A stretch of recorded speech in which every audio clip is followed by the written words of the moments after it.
Hey guys, welcome back to my channel. How are you guys doing today? How are you? Welcome, welcome, welcome. If you're seeing me for the first time, my name is Jenna and I am a makeup artist. Welcome to my class. So today I'm going to be doing something a little different. I'll be answering your questions. Yes, I'm going to be answering with you guys some frequently asked questions to help those who are like beginners, or even if you're just doing like makeup for yourself.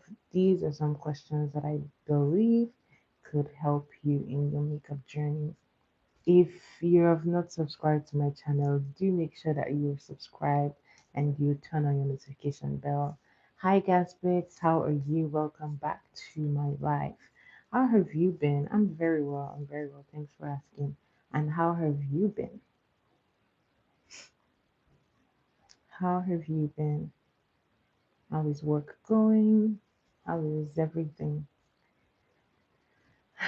Okay, so I'm just going to be doing my lipstick or lip gloss while I answer these questions. Hello, Sherry. Welcome to my live. Welcome, welcome, welcome. How are you doing today? Welcome, welcome. All right, guys. So the first question that I'm going to be answering today we're doing frequently asked questions for beginners and those who are interested in makeup or who love makeup. I believe these questions are helpful whether you're a beginner or you're already practicing makeup, or even if you're just testing the waters with makeup. I feel like these questions can help you to navigate the the makeup industry, whether it's choosing products to use or just working with what you already have. Yesterday, someone asked me a very important question, so I'm going to be starting with that. And that question was how someone asked yesterday how to get her makeup lasting longer. And since it's part of the questions that I have here, I'm going to start with that one. So, first things first, when you're doing makeup, you really want to make sure that you have your skin prep done. If you are always here on my channel, you will always see me sometimes starting with the skin prep. And what is a prep? It's simply getting your face ready to wear all the makeup that you want to put. So you don't want to go ahead and put on um, makeup without prepping your skin. You have to moisturize, you have to cleanse your skin first. That's the first thing you want to do. Whether you're putting on makeup in the morning or in the evenings, you always want to make sure that you have clean skin. So you can do this simply by washing your face, or you can use like micellar water to clean your face. Some people use cleansing balms as well. All of this is just to strip your face of any oils, and then you have a clean slate to work with. So once you have made your face clean, the next thing you want to do is you want to moisturize your skin. Now, whether you have oily skin or dry skin, you need to moisturize your skin. You need to balance out the moisture on your skin. So there are different ways to do it. So simply, if you have oily skin, I would advise that you should go for like water-based products so that you don't put more like oils on your skin, because your skin is already over secreting oils. So go for like water-based products if you have oily skin. Then, if you have dry skin, you need hydrating products. So, I would say use serums in your routine. You can add some one serum, a very hydrating serum, and then use a very good moisturizer. This will help your skin to balance out all that makeup. There are people who have dry skin and you're using like mattifying like foundations and things like that. You actually want to avoid using like lots of mattes because your skin is already dry. So don't skip cleaning your face, don't skip using a moisturizer, and you definitely don't want to skip using a primer. Now, depending on the skin that you have, there are different primers that work with different skin types. So the first thing you want to know is we have about four different skin types. The first, we have oily skin, we have normal or combination skin, normal to combination skin. We have dry skin, and then we have sensitive skin. Now, for some people, theirs is like excess. Hi, Plur, how are you? Welcome, welcome, welcome to my life. How are you doing today? So for some people, their skin is very dry. So you know that you have to use even more hydrating products if your skin is very dry. If you have oily skin, you want to avoid adding more oils to your face. So it's advisable to use mattifying products like mattifying foundations, um, using mattifying primers that will help retain the product on your face. And if you have combination skin, you can lean towards like using a regular primer that is not necessarily mattifying. It depends on your needs, right? For some people, this is the part of their skin that secretes the most oils. This part is dry. I do have combination to normal skin, so I always get like a lot of oil on my forehead here and then just rarely on my chin. But typically, that's what some people struggle with. So if you're in that situation, you may use like a mattifying primer there to help with the oil, but then you can use like a regular primer for this. So for those who have like large pores, which was what someone was asking yesterday, if you have like enlarged pores, you want to use a blurring primer. Now, one thing you should know is that a primer is not going to make your pores disappear. It's a natural phenomenon. However, they are going to give your skin the appearance, like a smooth appearance, so that when you apply your foundation and do all of your skin work, your skin appears smooth. It's not going to change the nature of your pores, by the way. So I don't want you to feel like, oh, this primer is not doing anything. Like, it's not doing anything to change your pores. However, it is changing the appearance of your makeup. So enlarged pores, use a blurring primer. Yeah, so that's basically it for your primer selection. So another question I'm going to be answering, some people ask, what is the order to apply your makeup? um, for me, because I've done makeup for a while, I found a technique that works. And the technique that works for me is, of course, doing the prep. Do not skip your prep. Always prep your skin. I like to prep my skin, and then the next thing that I do is the skin work. I get my foundations, contour, highlight, and all of that done before I do my brows.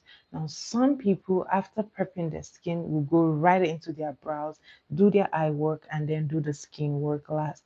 This is actually a very good method if you are like a beginner, because if you are using like what do you call them? If you're using eyeshadows, sometimes the eyeshadows tend to fall out. And if you have like foundation and everything, and your eyeshadow is just falling out on your face, it's going to affect the overall look of your makeup. So it is important that you look for a technique that works with you overall and stick with that technique. Some people do the underpainting method, which is applying their concealer and highlight under their foundation. So there are really different ways to work with like makeup. I would say find what is most suitable for you, what works with you. But by all means, you should not skip prepping your skin before makeup. Okay. The next thing I'm going to be answering is like, what are undertones? I know makeup people always say undertones, undertones, and somebody is just like watching out there and saying, what is an undertone? Okay, I'm going to answer it as simply as I can. Undertones help you in selection of your products, your foundations, your concealers, but they are just the color tone of your face in the simplest way I can explain it. For some people, they have like pinkish. You see, some people have like pinkish skin tone, like their skin kind of looks pinkish. Some people bluish. Some people orange. So all those things are the undertones. Those are what we're talking about, the appearance of your skin. Now, there are different ways to determine your undertone, but the simplest way that people do, especially like for makeup, is if gold jewelry suits your skin more. That's if you put on silver and gold, like when you put them on, the one that suits you the most. If you wear gold and gold looks so much good and better on your skin, you're most likely a warm undertoned person. Like me, I'm warm undertoned. And if silver looks good on your skin, you're probably cool undertoned. So there are three undertones: warm, cool, and neutral. Warm, cool, and neutral. These are the three undertones for your skin. If you wear gold and gold looks better than on you, you're clinging towards warm undertone. If silver jewelry looks good on you, then you're clinging towards a cool undertone. And if you have the best of both worlds, that means you can wear either gold and silver and it doesn't really matter. You're probably a neutral undertone. That means either one can fits you. This is good because this helps you in the selection of your products. You will find out that some products are like ashy, some products are like orangey.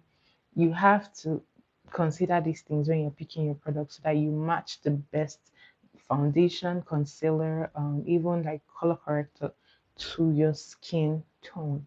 I hope this was simple enough for you to understand the undertones. The next question is, why does my lipstick crack? A simple answer is your lips are dry. Your lips are dry, so your lipstick is cracking, especially when you wear mattifying lipsticks. If your lips are dry, they're going to affect the overall outcome of your lipstick, the way it looks. However, there are situations where your lip is super hydrated, or and still your lipstick is cracking. It could be that the product is maybe expired, it's been there for a very long time and needs to be thrown out. That could be the reason your lipstick is cracking. And it could also be like the formula of the products, because to be honest, we have like some products that are just not as good. So it could also be like the formula of the products which you're using. So these are some of the reasons why your lipstick might appear cracked. The simple way to mitigate this is to make sure that you scrub your lip often, and also make sure that you hydrate your lips before you begin your makeup. Sometimes when I'm starting my makeup, you would see me, I would either wear like a lip gloss or a lip balm. This is to help your skin and your lip to be moisturized before you go ahead and apply your lipstick. You especially want to do this when you are wearing matte lipsticks. If you're wearing a gloss could help like to hide like the cracked lip and all of that. But you always want to have your lips hydrated, moisturized. It just looks even better when you don't have makeup also. So always make sure that you're hydrating your lip, you're scrubbing your lip to remove dead skin. Okay, the next question is, why does my mascara clump? Okay, so there are some reasons, and I'm going to mention them for you. The first one is that you may be applying too much mascara. You may be putting too much product on your eyes, and it's going to end up causing a buildup, which is why it's clumpy, right? So make sure that you're not putting too much product. Another thing is your products could be bad. It needs to go to the trash. I know some people have makeup and they're like, I have makeup, and for 3 years you haven't used your makeup. I'm sorry, you have to check those things and throw them, some of them out, because makeup too has like a timeline, right? So you want to make sure that your foundation, concealers, and all of those things are always like up to date. You don't want to have them for too long, or else they will affect the outcome of your makeup. So, hello, Mackenzie, welcome back. So, if you notice that your mascara is clumping, try and check it out and see how long has it stayed. Does it need to be thrown out? And again, you can also check, am I putting too much mascara? That could be another reason. And another reason too could be, when you pull out the mascara wand, sometimes you need to like wipe off the excess in the bottle so that you don't have like too much product on the wand.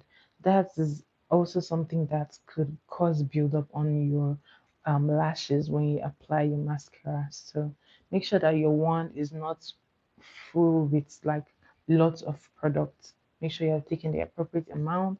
Make sure that your mascara is not very old and needs to be in the trash, and then also make sure that you are not putting too much product. The next question: how do I stop my eyeliner from smudging? So there are a couple of things. If your eyeliner is like a slow drying eyeliner, then it could really cause it to smudge whenever you apply it. So I would say always go for like, especially if you're a beginner, try using like liquid liners before you jump into gels, because gels naturally will take a longer time to dry off. And not all gels do. Some formulas are good and they can dry almost immediately, but then you never know, right? So make sure that you are using a product that is quick drying so that when you apply it, it just dries down.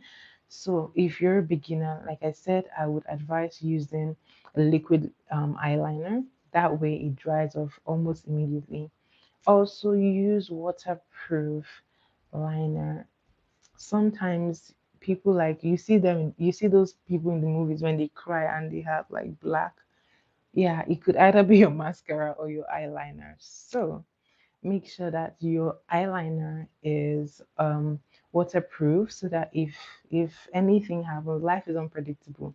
If anything happens, you get in the rain, anything can happen. You don't have like all of it washing down your face, right? So try using a waterproof eyeliner. Also, um, make sure that you use like an eyeshadow to set. This is especially important if you're using like a gel eyeliner. If you're using the gel liner, I would say you should actually use a black eyeshadow to just help that gel liner dry. It's kind of like what I do whenever I do like highlight and contour. You know that my single most important rule is that wherever you have put cream, you have to set it with a powder, so that could actually apply for your eyeliner as well. If you apply your eyeliner and you notice that, oh, it's a gel liner and it's taking so long to dry, using a black eyeshadow can help you with that. Okay. By the way, guys, if you're in Canada, this is a very nice brand that I think you should get. It's a 4-in-1 pen. It has a lip liner. This one is like a glitter liner.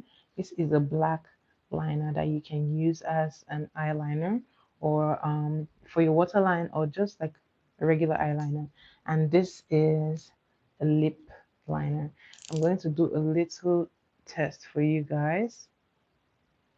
And one thing I love about this is that it comes in 4 different colors, sorry, 3 different shades. They have the pink one, they have the blue one, and then they have the black one. So each one is different. It has like different colors with it.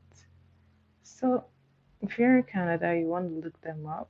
I'm going to put the name of the brand in the description box. So feel free to look at it so that you can check them out on their website. So this is what the brand looks like. So this is like a darker brown. The pink one has like a lighter and a softer brown. So it depends on you.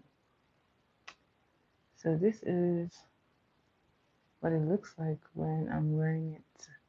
And I like to use this with like a lip gloss. I think this is very convenient for like traveling. It's super, super convenient. And I'm going to be wearing some gloss.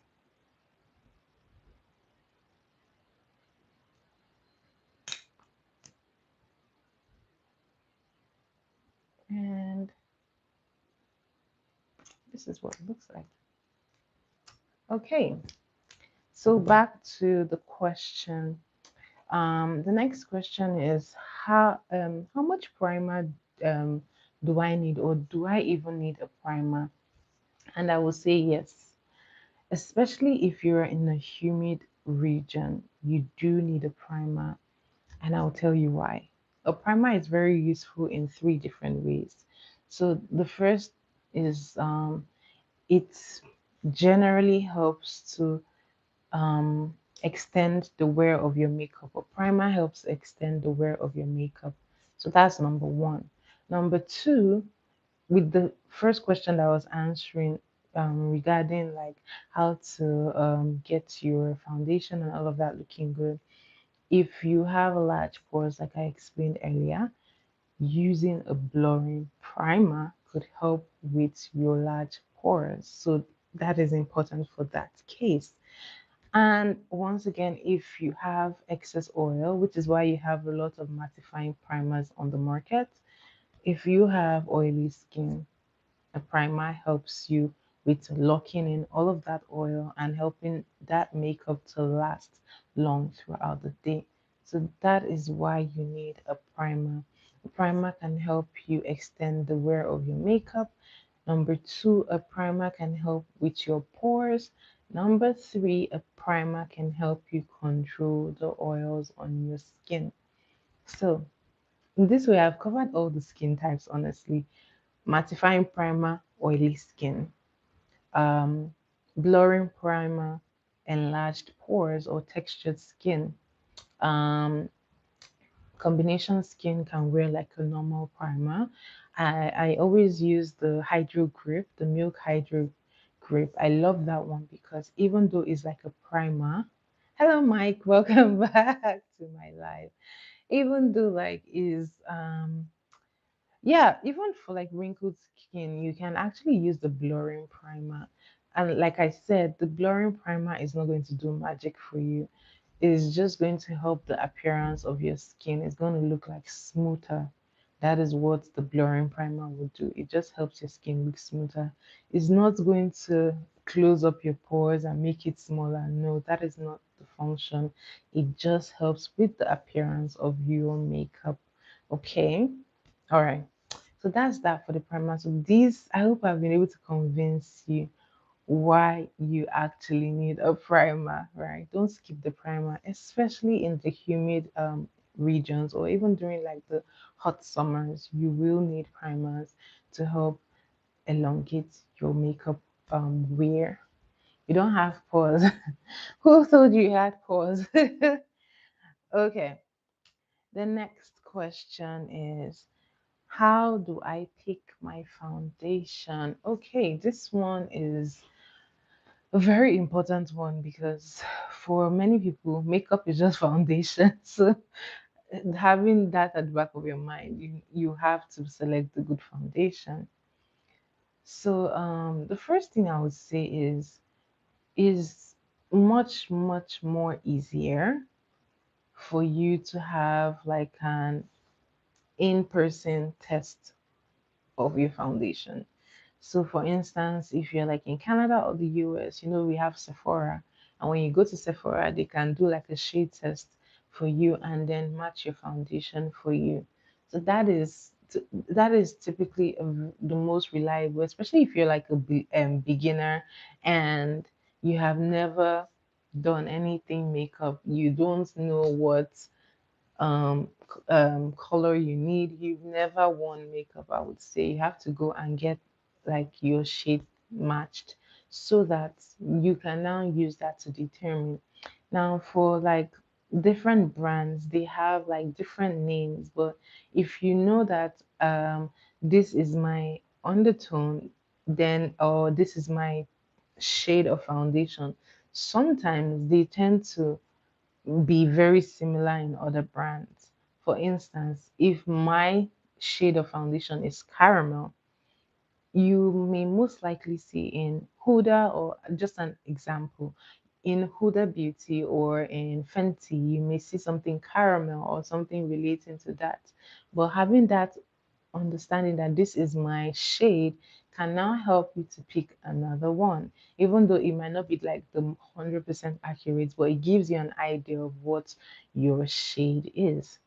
Um, Another way to pick your foundation is in a situation where you don't have anyone in the store to help you check and you have to make a foundation purchase. Or if you're an introvert, you're shy, you don't want to ask anyone. Hello, Heather, how are you? Another way that you can easily choose your foundation is to match your foundation with your neck. In some cases, some people have fairer face, darker neck. The best thing is to always make sure that your neck and your face match. I would say if your neck is darker than your face, then you may have to tone down your foundation, maybe one tone down to match your neck. Or if you feel like my neck is way too dark than every other part of my body, then you can match your face. Use like a lighter one that is your face, and then you can always blend it to your neck. So matching your face and your neck could be another very easy way to pick your foundation shade. Okay, and then for some brands, like I tried the viral Il Maquillage one time. By the way, I think I should do a tutorial on that one because I got it earlier. I did their shade test and all of that, and I got it. But I did find that even though I did a shade test, the tone was a little bit off. However, that is one foundation that I found to oxidize. So this is something that you should have at the back of your mind if you are choosing a product. Some products will actually oxidize. So what that means is that it has to settle before you actually find before you actually check whether that's your skin tone. So I found that with the Il Maquillage, it was like that.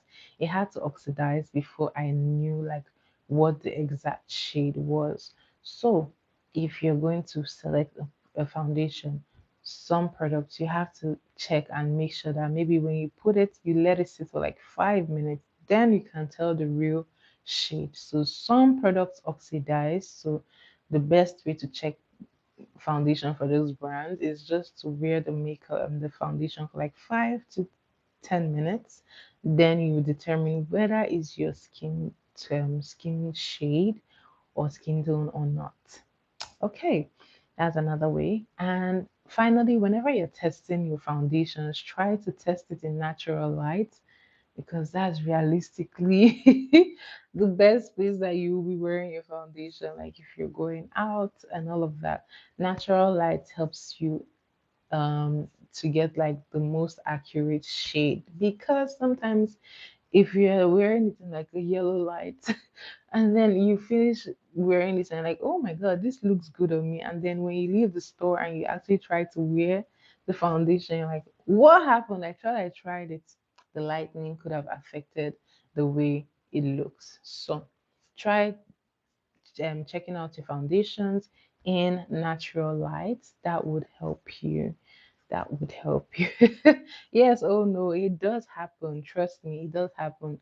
So and if you don't by any means have natural light, just make sure that it's like a white light. That is safer for you than than wearing it in yellow light. Yellow light sometimes can be very deceiving. So you want to make sure that what you're buying is not a waste of your money. I can't imagine spending 50 or $60 on foundation only to come home and find out that is not my shade. Ha! There'll be problem. But yeah, so you always want to avoid these problems. Excuse me, guys. You always want to avoid these problems. So this can help you in the selection. Yeah, £60. Trust me, there are foundations that are expensive. They are very, very like high-end products. I know like here, NARS is between 60 to 70 Canadian dollars. That is a lot. So yeah, make sure that you're buying the right thing. Next question is, what is the difference between a fixing spray and a setting spray? So fixing let me start with the setting spray. So setting spray basically just helps to melt the makeup, just bring everything together. Exactly. Yes, my foundation is is not foundation is, yeah, the first one that goes on the skin.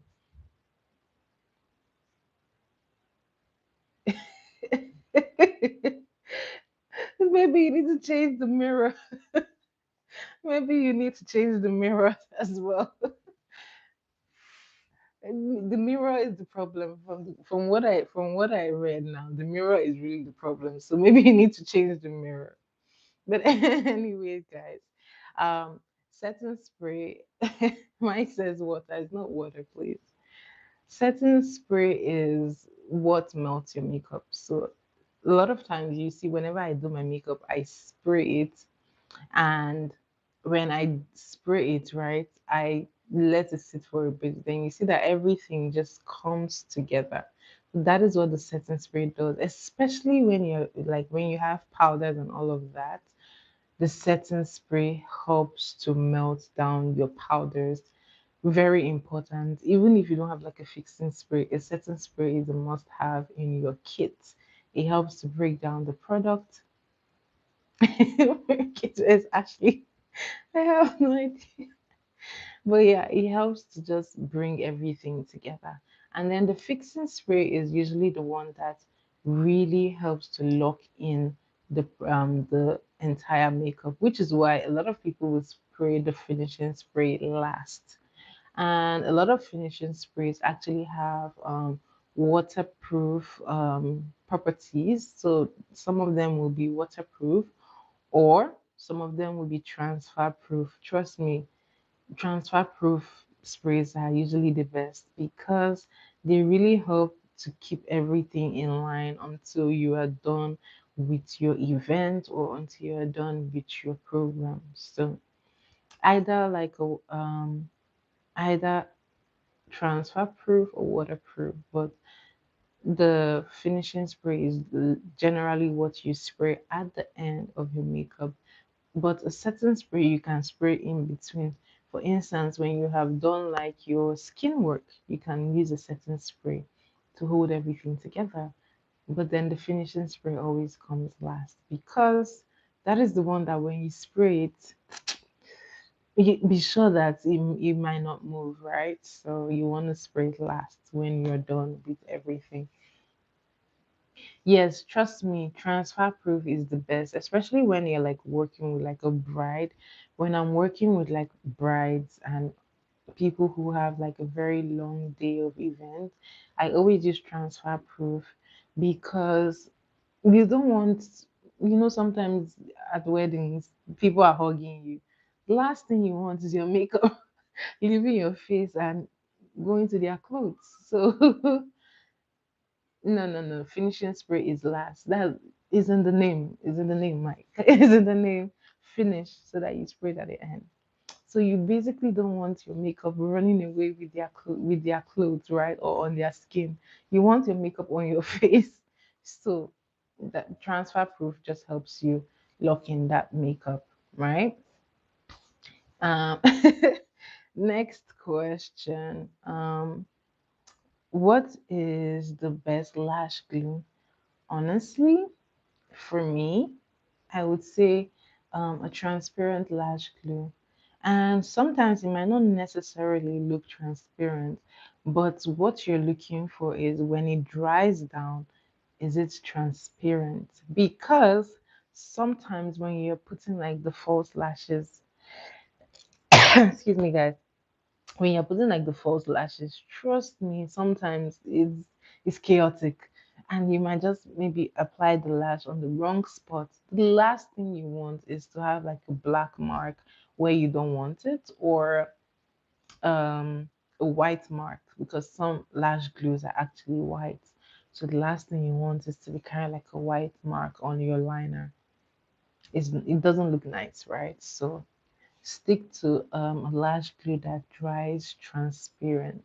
But if you don't have any transparent lash glue, then you just stick with like a black glue.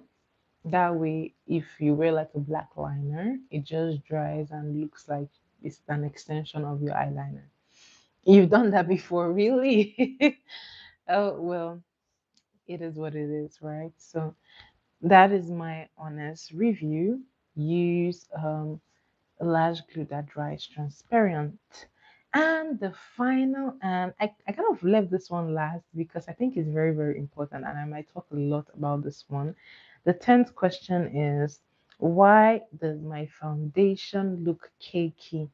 This one is super, super important because I think someone mentioned it yesterday. She said she had dry skin, and whenever she wears foundation, it kind of breaks, doesn't look nice. And I asked her, what is your routine? What is your skin work or your skin prep routine? And she says she uses primer, which is why I'm always advocating I'm always advocating that you have to do a skin prep.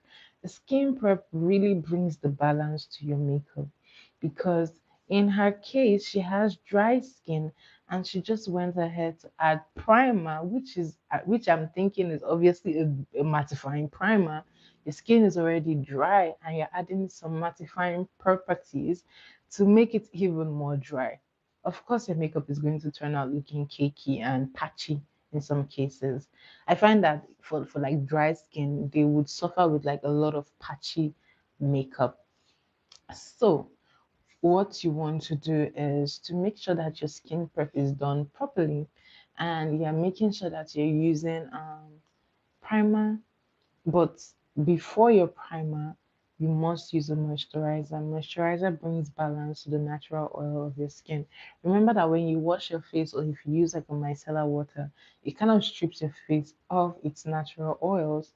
Now, to bring back balance to that skin, you have to use a moisturizer. And if you have like oily skin, I would advise that you go for like a water-based product.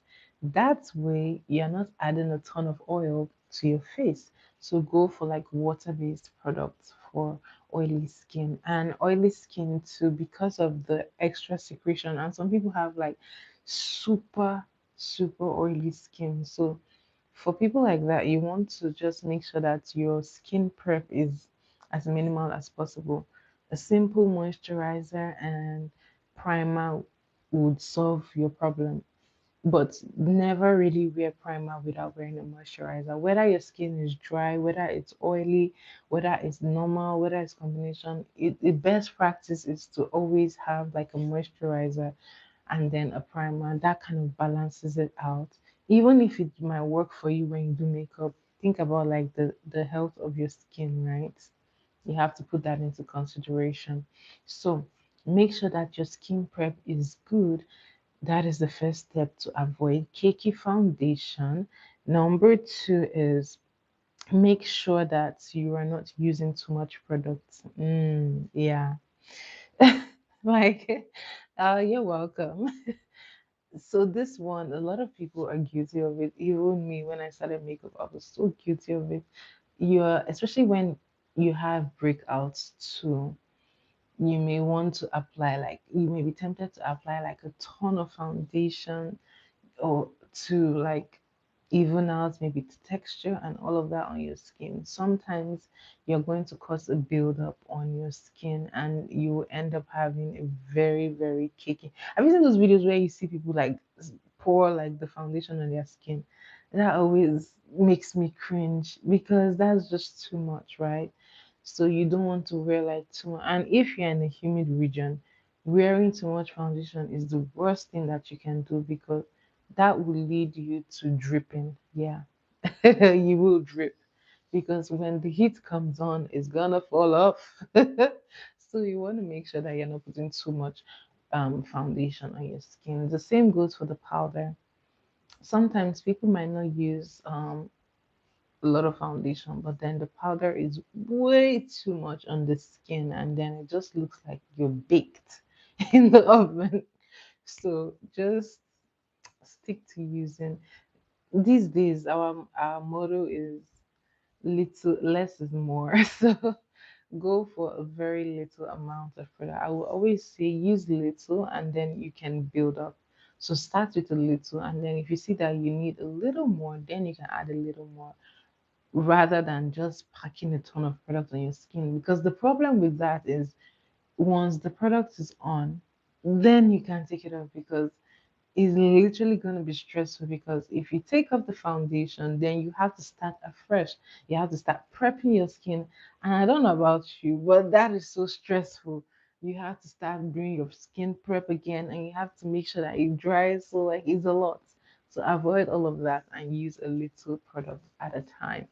Use little foundation and but don't use too little that.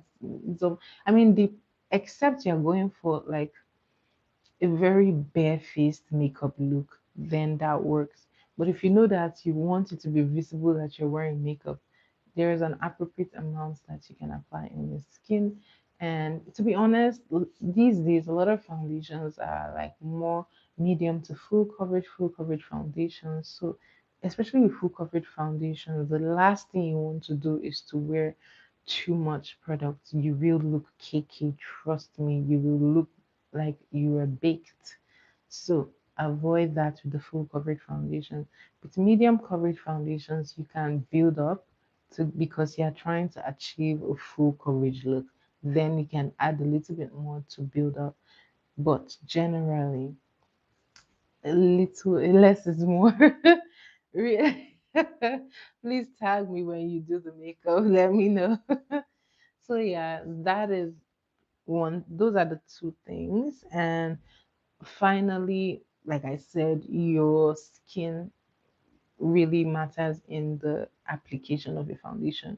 If your skin is too dry, it is going to look very patchy. Some people have like circles around their face because their skin is too dry. And just like the lady that puts primer, I'm pretty sure that was what she was dealing with, because the primer dries out your skin. And if there is not enough moisturizer for the foundation, the primer to work with, then your foundation is going to suffer underneath all of that. So just make sure that you're going with right amount every single time, and make sure your skin is not dry. Make sure it's properly hydrated, and if your skin is oily, make sure you're using um water-based products as opposed to oily based or oil-based products. And also stay away from using too much powder. And also, it could be the blend. This one is very important. Sometimes, if you're using a dry beauty sponge, chances are you're going to have like transfer marks on your face. And my goodness, some people like they're scrubbing their face like you have to be gentle. Your face skin is not the same with like your butt, like your arm and your legs. It's not like the rest of your body. So you have to be gentle with your face. You don't want to be pulling the product by your skin. You don't drag when you're applying makeup. You tap, you tap, you tap. So the same thing with your beauty blender. And I would say best practice is actually, if you want, hi Mackenzie, welcome. If you want your makeup to really, really look as professional as like all the professionals wear it, I would say if you're using a brush, then you tap. If you're using a beauty blender, please ensure that the beauty blender is damp. Guys, damp, not wet. When I say damp, when you squeeze it there or when you rink it, right, you want to make sure that there is no water coming out. There is water on the beauty blender, but when you squeeze it, there is no water coming out. So damp and not dry.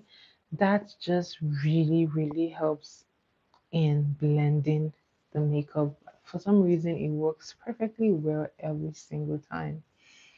A beauty blender is the little sponge that we use in applying makeup.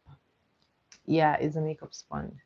So, guys, these are the 10 frequently asked questions. So, if you have any more makeup questions, feel free to leave them for me in the chat, and I will be answering them. Thank you so, so much, guys. Thank you, B. Thank you so much, guys. I have to go to bed. I have an early day to work tomorrow, so I'm gonna see you guys back again by 10 p.m. EST or 10 p.m. Toronto Canadian time. Remember to leave me questions in the link. Sorry, questions in the comments after this video has been uploaded, and I'll be sure to answer them. Yep, it's a makeup sponge strictly for makeup. So thank you so much, guys. I will see you once again tomorrow. And guys, I would be more than happy to answer your questions. If you haven't subscribed to this channel, make sure you subscribe and give my video a thumbs up.